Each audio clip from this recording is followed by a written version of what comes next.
program. And this is just really an opportunity to highlight some of the topics and conversations that folks are having as I think about returning to school, potentially looking at career changes, or thinking differently about what their career path may be from where it was. So thank you to the Career Center and to Optimum Health for hosting our conversation this afternoon. If you have any questions about returning to school, our website is once a Toro, always a Toro, www.calstate.edu/returning.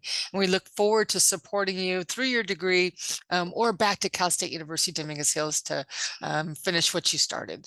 So I'll pass it back to Jennifer. Thank you for that. Again, if you want more information, feel free to reach out. Information can be found on the website that Sabrina listed. And it's my great pleasure to introduce Marsha Meredith from Optimum Healthcare IT. Thanks. So just want to introduce myself. Again, my name is Marsha. I'm one of the recruiters here at Optimum Healthcare IT.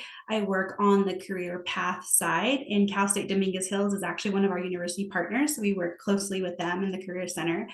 I just obviously I know it's a big decision to decide to come back, but as a recruiter, I kind of want to give you some tips on some of the things that'll help you stand out with with someone like me, who I'm going to be looking at your resume and interviewing with. So I'm a pretty raw recruiter. That's just my style. That's who I am. I'm a California native myself. I'm actually a graduate of Cal State San Bernardino. So I'm also a first gen. So some of the things that I struggled when I was in school was, I really didn't know what I wanted to go to school for. My parents just kind of gave me the tool to say, hey, go to college because it's going to be a great opportunity for you. But they didn't really give me a whole lot of guidance. And, I take responsibility for that in myself too, because I didn't do a whole lot of research, and I was kind of shy to even walk into my career center and say, hey, I came here with this idea of going to college, but I don't have all the resources to help me navigate through that. So kind of a couple things that I want to start off with is, one is trying to figure out what is it that you like and what you want to do, and what you want to pursue. A lot of times people have these ideas, especially when I talk to them and they're like, hey, I just graduated, or I'm still trying to figure it out. But I'm here just to kind of talk to you about a couple of tools that might be super helpful for that. So I'm just going to share my screen here. Now, forgive me because I don't use Zoom very often. It is something I use a lot of Teams. So it's really good if you are definitely somebody who can navigate multiple forms. So again, just kind of a quick introduction. Obviously I'm one of the recruiters here. And if you want to talk more about it and see what career path can do for you, feel free to reach out to me via LinkedIn. It's another great resource. So also, I want to say that I pulled these resumes from an online database. So obviously we have some information. I don't believe that is true, but more than likely, let's talk about some of your resume. Remember, it's the first look that we have for prospective applicants. For my position alone, I look through about 30,000 applications a year. And that's a lot. That's just not me, but it's amongst my two other teammates. So it's a lot, but it's the first thing that we see for you. So chances are you're going to have one of these potential 3 resumes here. The far right is going to be one. It's clean. It's kind of something that as a recruiter myself, I look for. And then more than likely, you may have one of the other 2 resumes that are here. So one of the first things I tell people is put your education at the top. If you're in progress, like you maybe took a couple of months away to take care of some personal thing, that's okay. Maybe put an anticipated graduation date. That's also really great too. For my position here, for what I recruit for an entry-level analyst, you do have to have your bachelor's. So I always recommend to kind of put that at the top. It's one of the first things I look at. And as a truthful, lazy recruiter on some days, we look at your resume for a total of 10 seconds. So you have 10 seconds to capture my interest. First thing I'm going to look for is what you've accomplished, in terms of education. Next couple things is going to be your experience. So I always run into this. I've passed over so many people who don't list their resume in a chronological order of the most recent piece. So sometimes I've seen that people have worked in 2010 or 2014, but that's the job that's on the top, and that's the first thing I see. And again, speaking of, like, let's say a typical lazy recruiter who doesn't have the time to go through every single resume thoroughly, I'm going to look that say, hey, you haven't worked since 2014. So again, making sure that your most recent experience is at the top. Now, hey, if you don't have a whole lot of experience, that's okay too. Have you had any projects or volunteer work, anything that you want to put that some substance on your resume? We love to see that, especially with recruiters, especially with maybe a recent graduate who's not going to have a whole lot of experience on their resume. Well, what have you been doing in the last 4 years? You've been in school, but have you worked on projects, some capstones? Really important stuff to kind of notate, because it's going to give you some life to that resume. And like I said, more than likely, you're going to have one or the other two resumes that are off to the side here, which are still great resumes. But remember, you have 10 seconds to capture my interest. So I definitely want to look at something that's really clean, laid out, and has all this information to tell me more about yourself. Kind of a couple things too, I talked with my team earlier this last week, and we're talking about things that we desire in when we're interviewing with applicants. So here's a couple of things that we looked at, and one of the big pieces is professionalism. It's so important that you really take the time to, again, you've captured my interest. I looked at your resume. I'm interested in interviewing with you. I hope that that also displays when I speak to you. Obviously, COVID has changed a lot of that. A lot of our interviewing is done through Microsoft Teams or Zoom.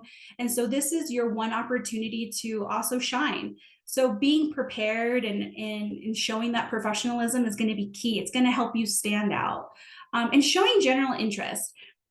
These are some stories I love to share as a recruiter, that sometimes when I set up an interview with someone and I introduce myself, they're like, I'm sorry, who is this? What is this? What job did I apply for? So trust me when I say it goes hand in hand with courtesy. As a recruiter, things happen, life happens. I understand that. And if you can't make it to your interview, that's okay to send an email. Trust me when I say a recruiter is going to definitely appreciate that you canceled that interview because you had something happen and are willing to reschedule than to not show up. I would say in a day, sometimes I get about maybe 2 or 3 no-shows, and I could have used that time to offer this opportunity to someone else. So be courteous to others that are maybe looking for a job, who are generally interested in that role. Because you're taking that potential hour away from a recruiter that could have had a chance to interview someone else. Another piece too is being honest and true with your responses. Now, don't overshare. That's also can be a bad thing too. But generally be honest with the recruiter. One of my questions is, hey, like, what kind of environment do you thrive in? And people think that I want to be a team player because that's what recruiters want to hear. I want you to be true to yourself. And maybe that's not being in a team environment. Maybe you're an introvert and love to work alone, and you can meet deadlines if you don't have a whole team with you. And that's okay. That's who you are. And I want to recruit you for a job that I think you're going to excel in. And if you tell me that you're a team player and you want to be around all these people, and in reality you don't, you might be setting yourself up for complete failure for that. Kind of going again with, being prepared for those interviews and definitely taking it serious, right? You applied for this role. I contacted you. The recruiter took some time to review your resume. They want to set up a time, and just being prepared, take a look at their website, look at their LinkedIn. We love and welcome questions. Trust me, a recruiter loves when you ask questions. It generally shows that you're interested in the role, but more importantly is that you took some time. Remember, you don't work for this company. You're not going to know anything about this company. Let a recruiter kind of tell you more about that opportunity. And confidence. Now, you're going to be nervous, and that's okay. Trust me, we're all nervous. In fact, I'm pretty sure that the recruiter at one point is also really nervous. But having that confidence in yourself, you can only sell yourself. No one can sell it for you. And so talk about some skills that you may have, some passions, some hobbies, some interests, things that are going to help you feel more confident speaking about yourself. I know so many people talk about, I'm not really confident talking about myself, or talk about their elevator pitch. Hey, you know what? We're people, and we love talking to people as recruiters. So tell me about yourself. What are some sports you like? What are some teams? What are some things that you like to do with family and friends? Do you like to travel? Like, talk about that, build yourself. It doesn't necessarily have to be like, hey, these are my strong suits, these are my weaknesses. I want to know more about you. There may be some things that you talk about that I can set you up and say, this person's going to be a great analyst for this particular role, just because you shared how much you're passionate about the Humane Society or running marathons. So give a recruiter an opportunity to learn more about you. And lastly, obviously, there's going to be times that you don't know how to translate some of your skill set.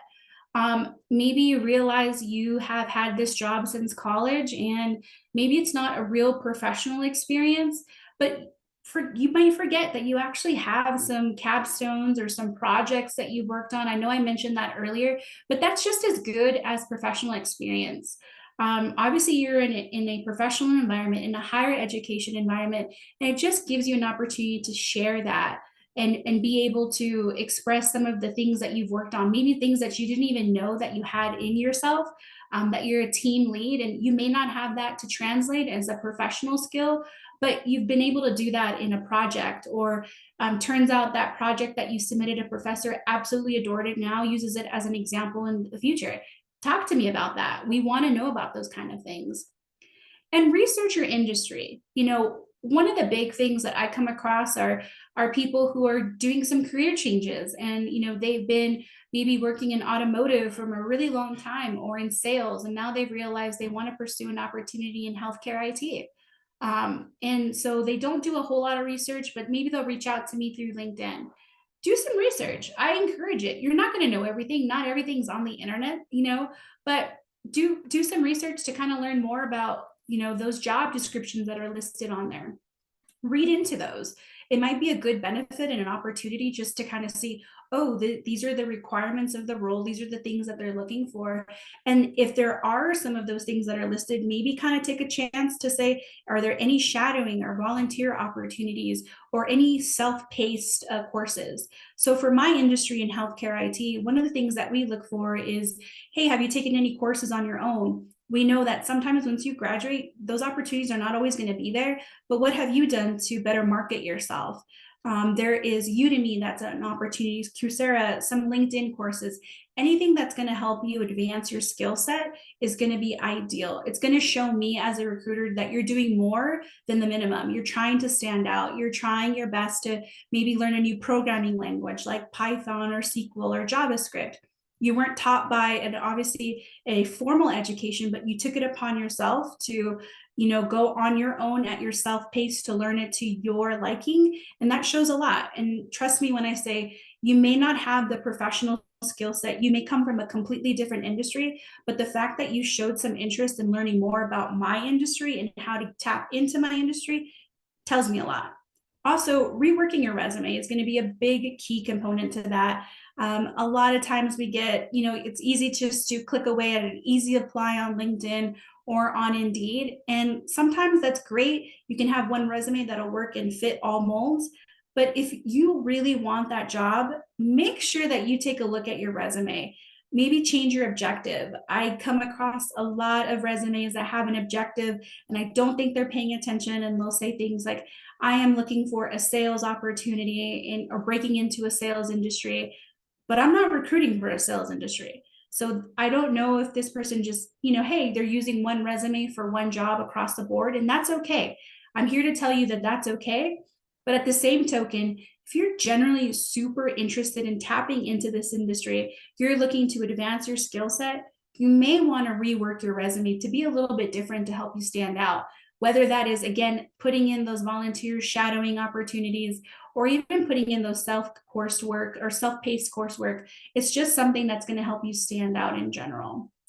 Now, obviously, these are all great tips in hopes that, me as a recruiter can give you.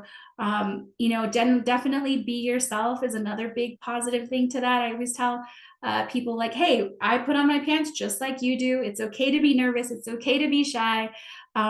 But I'm here just to kind of give you those tips to help advance those opportunities that may present itself, and how do you overcome those? What is going to help you, apply for those roles that maybe you otherwise wouldn't have applied for. So like I said, mine's going to be a little short and sweet, kind of talk to you about that.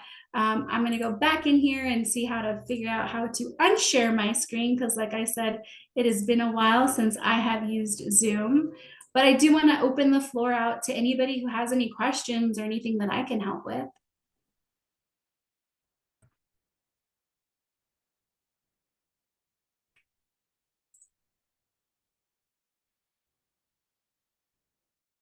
Yeah, Jennifer, I think I am kind of lost here. I can't figure out where the mode is. Let me see. There we go. Let me see. There we go. Right. Oops. Oh, I think I'm sharing my screen now. Stop share. There we go. Okay. All right. Any video on. I think that you shared, thanks for sharing a little bit about your perspective from, the recruiter standpoint. And just as, folks might be thinking about their questions, I kind of want to have you kind of expand a little bit on your background. You yourself have gone through many career changes, right? And even locale changes. Can you speak a little bit to that? Yeah, so like I said, I'm a graduate from Cal State San Bernardino. I got my degree in criminal justice. And like I said, I'm probably the only one in my entire family who did not go into the healthcare route. And was a huge disappointment to my family when I said I wasn't going to be a nurse. But because I don't think my parents had the right resources to provide me, I think it was just one option of being a nurse or a doctor. There was nothing in between. And so I spent a lot of time kind of figuring out what I wanted to do. Although I got my degree in criminal justice, I also graduated at a time that the market was pretty bad and there wasn't a whole lot of opportunities. And I do kick myself. There was maybe some internships that I could have applied for, but as a graduate, I didn't want an internship. I wanted a job. And so I spent a lot of time trying to navigate what I liked and what I didn't like. I had this idea that I wanted to be a parole officer, and I thought, this is it. This is what I'm going to do. I did a shadowing in high school, and I'm going to be a parole officer. I'm going to get my degree, and this is it. But unfortunately, that opportunity never presented itself. So I did take an opportunity to teach abroad. I taught English in Korea for some time to help while the economy kind of regained some strength. Came back and got into higher education as an academic advisor and a career advisor. And realized that I loved talking with people. I love speaking with recent graduates and helping them navigate because I was in those exact same shoes as a first gen. The pressure's on. You are the American dream for a lot of people. And so you almost feel like a bit of a disappointment. You went to college, you got this degree, and you're not doing anything that you went to school for. And so it's hard to tell that to your family and say like, hey, I went to school, I got my bachelor's and I'm working at a bank or I'm working in sales, and it's tough. It's a tough conversation to have. But the beauty of that is I spent a lot of time navigating those different opportunities that presented itself. And I'm here today because I ended up loving speaking with people, speaking with recent grads, and getting an opportunity to continue to foster that passion of working with new graduates and helping them blossom. And in my role today, although I recruit recent graduates and kind of helping them get through, today I just sent an email to someone who was so lost. He's like, I don't know what I want to do. I realized I don't want to be a doctor, and I want to get into healthcare IT. And he is one of the top analysts in our program, and he just was recently placed. And to see him go from this person of like, I have no idea what I'm going to do. My student loans are kicking in. I'm getting a bill next month and I'm freaking out. What am I going to do? And he got a job and he's blossoming, and to see him grow, that's my absolute favorite part of this job. Thanks. I think, there's a lot of tough conversations that we don't get to, we have to have with our families, right? Especially if you identify with first gen, you identify as a minority in any kind of space, right? Age, economic, right? Race, et cetera, ethnicity. But I think to your point, I think there's a lot of stigma too in terms of like returning and maybe even finishing off. I mean, you kind of spoke a little bit about having to just complete, right? In your experience, have you had, students, or have you worked with individuals that, took a break and then came back? And how can one write to that on their resume and demonstrate that gap? Yeah. So I speak to a lot of people who had this vision to go pre-med, people who envision themselves as going pre-med or PA. And unfortunately, that opportunity never presented itself. They never got into PA school. They never made it to med school. So they were working as scribes. And it's hard. It's a tough conversation for me to speak with them and say, hey, you've completed your degree 4 or 5 years ago. Why didn't you go that route? And it's life. Life happens. The opportunities that once interested you, or these opportunities that maybe were there at one point, may not be there all the time. So take what you've learned. Like speaking from my own experience, every job that I ever had led me to the next best opportunity for me and led me to another opportunity. And I'm grateful for those opportunities and those. I took major pay cuts because I thought, okay, I'm going to use this as an opportunity to advance myself. I financially, it was a little tough, but I knew that something would come out of it. And if I didn't take that chance, then I don't know if I would even be in this opportunity, because a company took a chance. They knew I was hungry. They knew I wanted this, and gave me that opportunity. And I took what I wanted from that. I learned what I wanted from it. I soaked it in. I took every opportunity that it presented, and moved forward and moving that. But it's a tough conversation, and kind of like I mentioned earlier, it's sitting down and really having a realistic conversation with yourself. What can I do? Where can I go? And where do I want to be? And I think answering those questions may lead into an opportunity that you may have never even had you not asked those simple questions for yourself. Yeah. Yeah, I completely agree. I think it's tough to have those conversations with others in the first place, but also to interrogate what is it that we want, when a lot of the times what we want is sort of encompassed in a larger community or cultural viewpoint. Um, but I want to kind of expand on a little bit about what you said, like, this, how you mentioned you took for what you could and you resourced out from these jobs. And I think the intimation there is that, you were able to kind of move through jobs quickly, but I think sometimes we're married to this idea of career being lifelong. And as a recruiter, do you have that expectation of your candidates, or, have you of your employees, right? How do you manage that, and how do you approach that with someone who might be interested, but might not want to be there for the long haul? Yeah, that's a good question. I think maybe 5 years, the industry would have been different. 5, 10 years would have been very different. I mean, I think that era of, I think our parents ended, right? You take one job and you stay there for the rest of your life until retirement. That doesn't exist in our world anymore. And that could be for different reasons. It could be this idea to career jump and go into a different career path. Or hey, realizing quickly when, I speak to a lot of teachers, and they are science teachers, and they're like, hey, I loved being a teacher, but I realized maybe 2, 3 years into this that I don't think I can be a teacher for the long haul.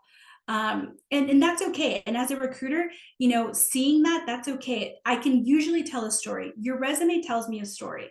And it can either go, hey, I realized this person was a teacher, and that's going to be my first question. Wait, what happened? Did you not think that you were going to be a teacher? And it's usually the same thing. Yeah, you know what? I realized I didn't like it after a while. Or I get a lot of nurses who apply for our roles, and nurses are in demand. Hey, tell me, you always wanted to be a nurse. Now you're a nurse, and what happened? Again, life happens. And as a recruiter, seeing gaps in your employment doesn't scare me. I think it's kind of natural. I think sometimes, especially with the way the economy is now, I'm seeing a lot of big tech companies that are doing big layoffs. So maybe people who thought that they were going to be in this job at Microsoft or Google or Amazon for 5-10 years, and sadly, that's ended. So as a recruiter, I can usually pick up on telling a story. And even when people are changing big career moves, like from a teacher to an entry level analyst, I really do love speaking to them because they have a story to tell. They ask themselves this question: hey, I don't want to go 10 more years doing this if I'm not happy, and how do I navigate through that? So again, having that really hard question with yourself, and it's tough. Like, it's tough. You may have some exterior pieces that make it really impossible to even career change. Families, you're the primary provider in some households. But it's something that I think as a recruiter, hey, I want to know more. Tell me what is driving you to move forward and be interested in even my opportunity. I like that. I like the idea that, and I have a background in English, so the idea of storytelling, right? And taking ownership of stories. The beautiful thing about stories is that, you know, um, the narrative can be framed any which way, right? The beginning that you choose might not be someone else's beginning, but you get to choose what that beginning, middle, and conclusion feels like.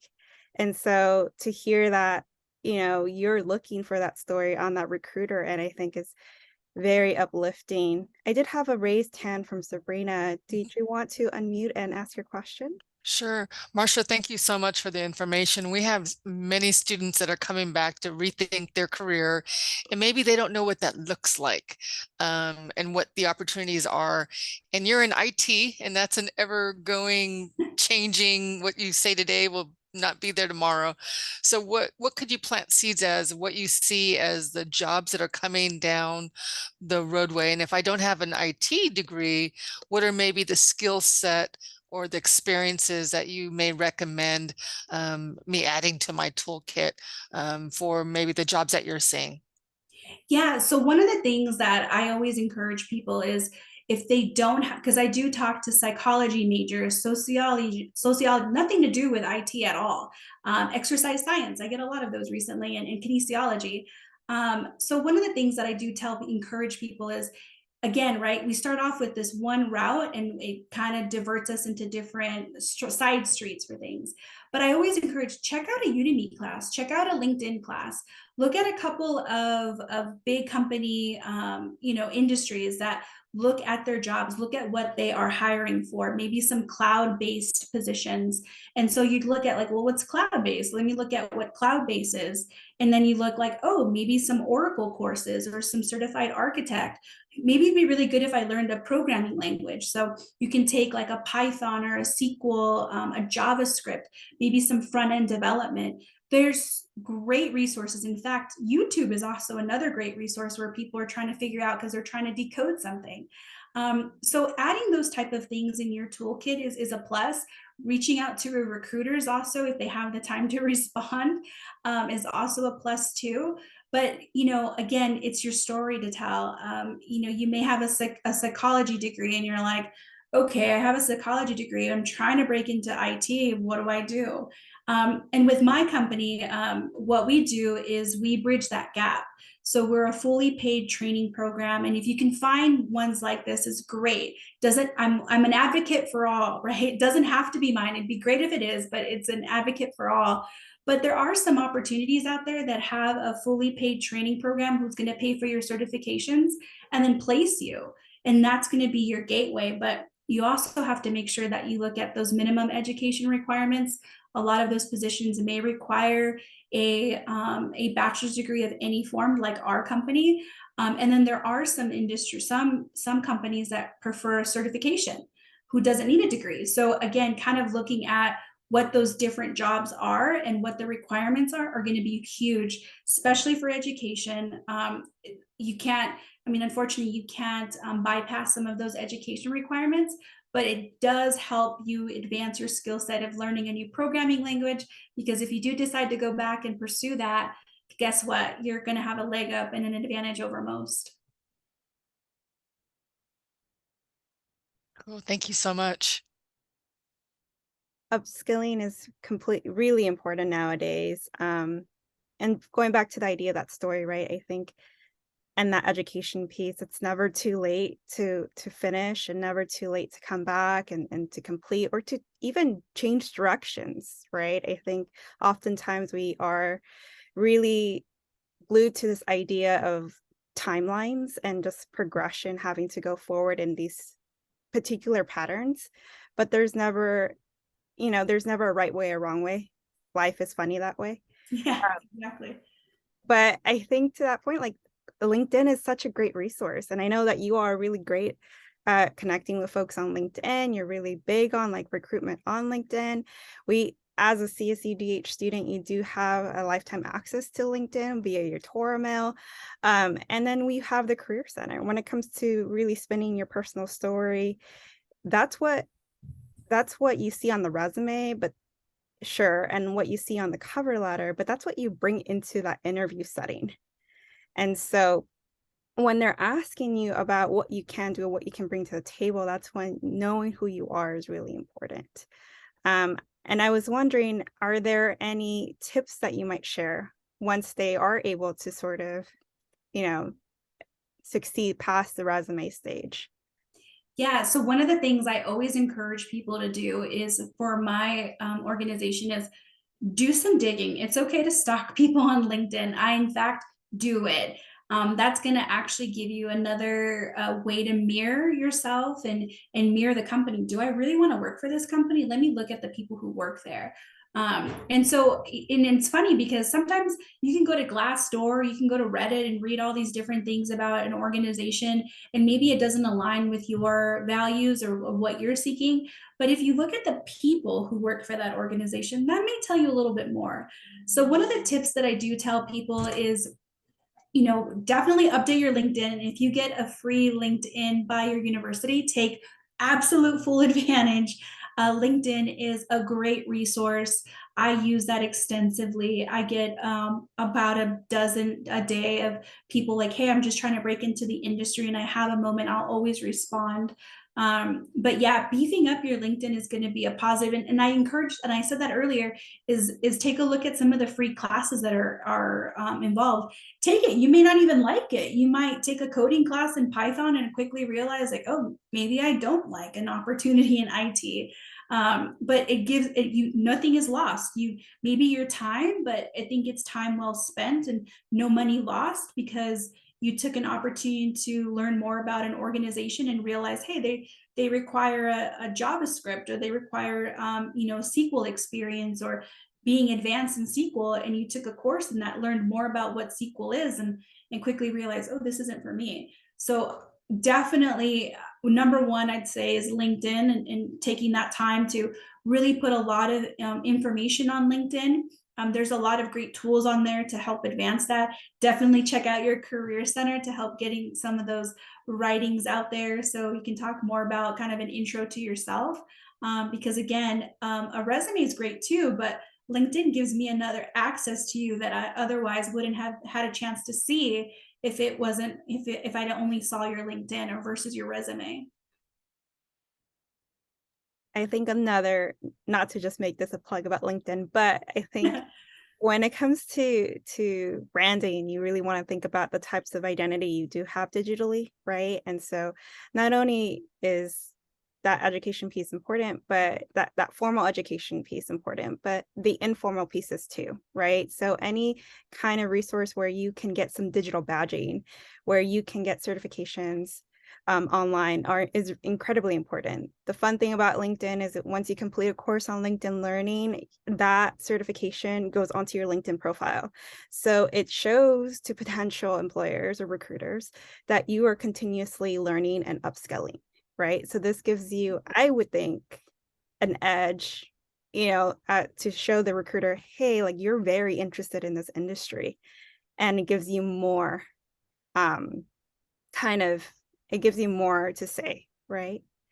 And I do, Absolutely. And putting those like I'm open for work or just saying like, hey, I'm trying to tap in, putting yourself out there. It's a great way for other people to view you, and really expanding your network is also important.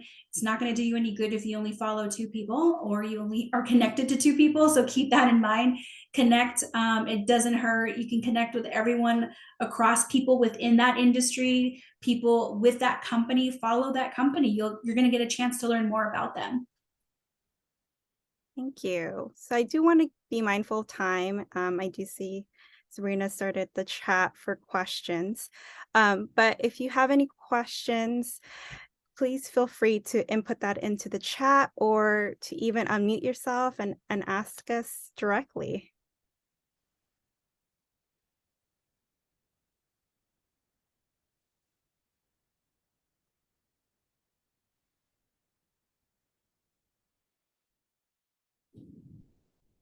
Now, I know it's always like really shy for people to ask questions. It's like a big forum. You can always find me on LinkedIn.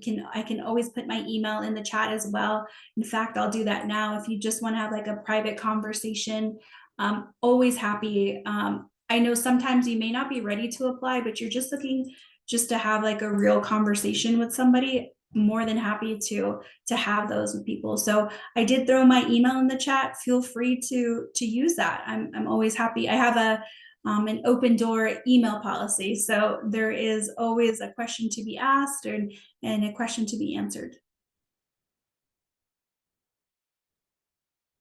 Thank you. So if you don't have any questions to ask, I'm going to go ahead and close this session. I hope that everyone took away valuable information from this. Parts of this presentation were recorded, so hopefully you will get an email with the recording at some point. And again, thank you for joining us today, and please stay warm and safe out there. Thank you. Goodbye.